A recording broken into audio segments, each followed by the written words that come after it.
দর্শক, গতকালকে আমাদের প্রধান উপদেষ্টা জাতির উদ্দেশ্যে ভাষণ দিয়েছেন। এরই মাঝে গণভোটের দিন, যে নির্বাচনের দিনই হবে সেটা বলেছেন। জুলাই সনদের বিষয়ে গেজেট প্রকাশ করা হয়েছে এবং সেই গেজেট রাষ্ট্রপতির আদেশে প্রকাশ করা হয়েছে।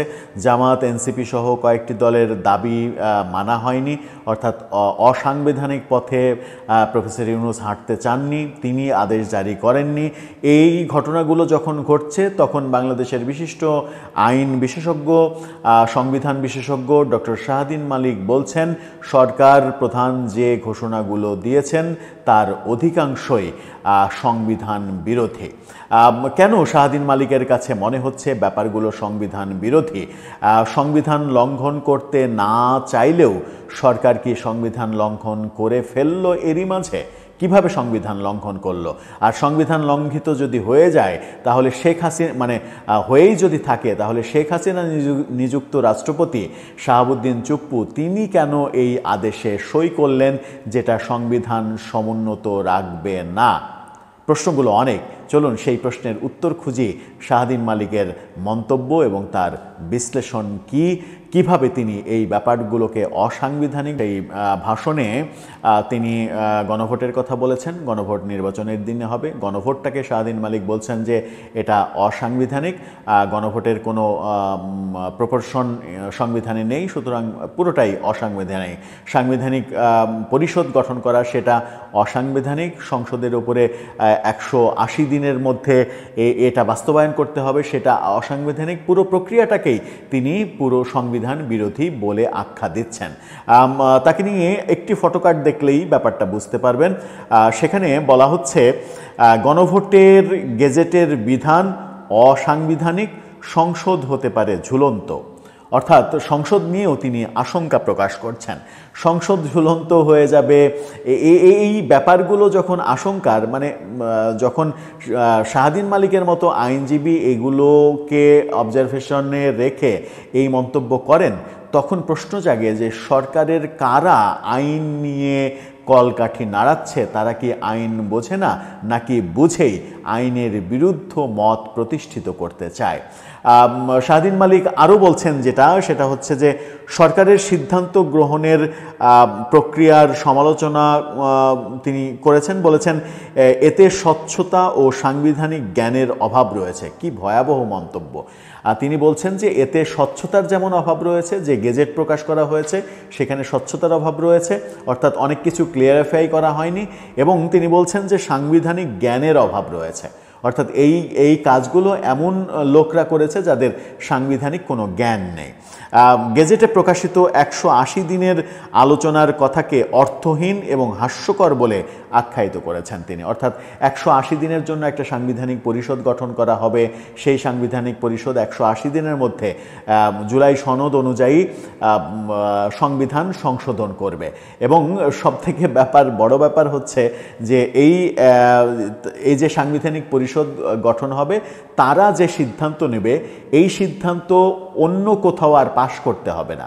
অর্থাৎ সংসদে এটা নিয়ে ভোটের প্রয়োজন হবে না, 2/3 সংসদ সদস্যের ভোট লাগবে না, এবং এটা নিয়ে রাষ্ট্রপতির সিগনেচারও লাগবে না। তারা সাংবিধানিক পরিষদ তারা যেটা করবে সেটাই আইন হয়ে যাবে, অটোমেটিকলি সংবিধানে চলে যাবে। যেটা অধ্যাপক আলী রিয়াজ সরাসরি বলেছিলেন যে 270 দিনের মধ্যে যদি তারা বাস্তবায়ন করতে না পারে তাহলে অটোমেটিক সংবিধানে অন্তর্ভুক্ত হয়ে যাবে। শুধুমাত্র ওই বাক্যটা বাদ দেওয়া হয়েছে যে অটোমেটিকলি সংবিধানে যুক্ত হয়ে যাবে। এখানে বলা হয়েছে 180 দিনের মধ্যে এটা তারা করবেন, কোনো অল্টারনেটিভ বলা হয়নি, তারা করবেন এটা, এবং তাদের এটা পাশ করার জন্য অন্য কোনো অনুমতি নেওয়া লাগবে না, অন্য কারো অনুমতি লাগবে না।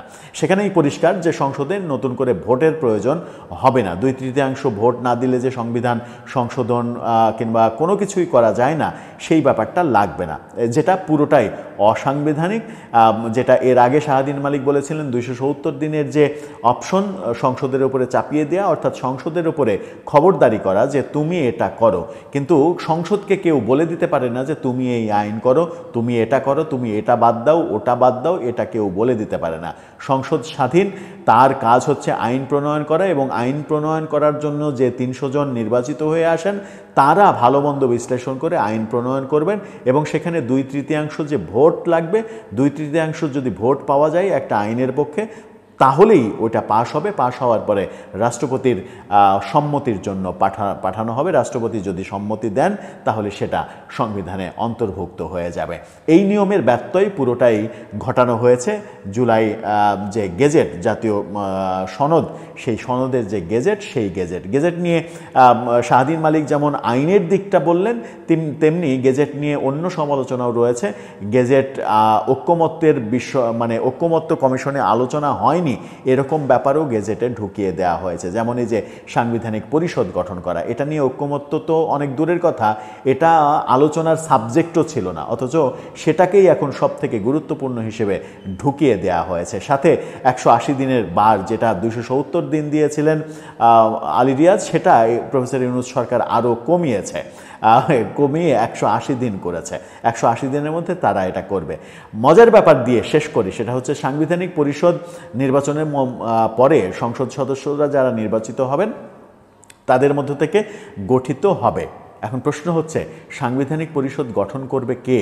সংসদ নাকি প্রফেসর ইউনূসের এই সরকার? এই সরকারই কি বলে দেবে যে এই যে সংসদ সদস্য হলো, এখানে যেহেতু নাহিদ জিতেছে সুতরাং সাংবিধানিক পরিষদে নাহিদ থাকবে, আসিফ যেহেতু জিতেছে আসিফ থাকবে, হাসনাত আবদুল্লাহ যেহেতু জিতেছে হাসনাত আবদুল্লাহ থাকবে, সার্জিস আলম যেহেতু জিতেছে সার্জিস আলম থাকবে, এবং আসিফ নজরুলকে সম্ভবত কোনো একটা আসনে নির্বাচন করিয়ে তাদের প্রধান বানানো হবে। আসিফ নজরুল যেহেতু জিতেছে সেহেতু আসিফ নজরুল এই সাংবিধানিক পরিষদের সভাপতি হবেন। সভাপতি হয়ে এই কমিটিটা এটা বাস্তবায়ন করবে। এটা কি সিদ্ধান্ত নেবে উপদেষ্টা পরিষদ, এবং তাদের সিদ্ধান্তে কি এটা বাস্তবায়িত হবে, নাকি সংসদ স্বাধীনভাবে এটা সিদ্ধান্ত নিতে পারবে? যদিও সংবিধানের কোথাও এরকম সাংবিধানিক পরিষদ গঠন করার অপশন নেই, পুরোটাই এটা সংবিধানের বাইরে, যেটা বলছেন ডক্টর শাহদ্বীন মালিক।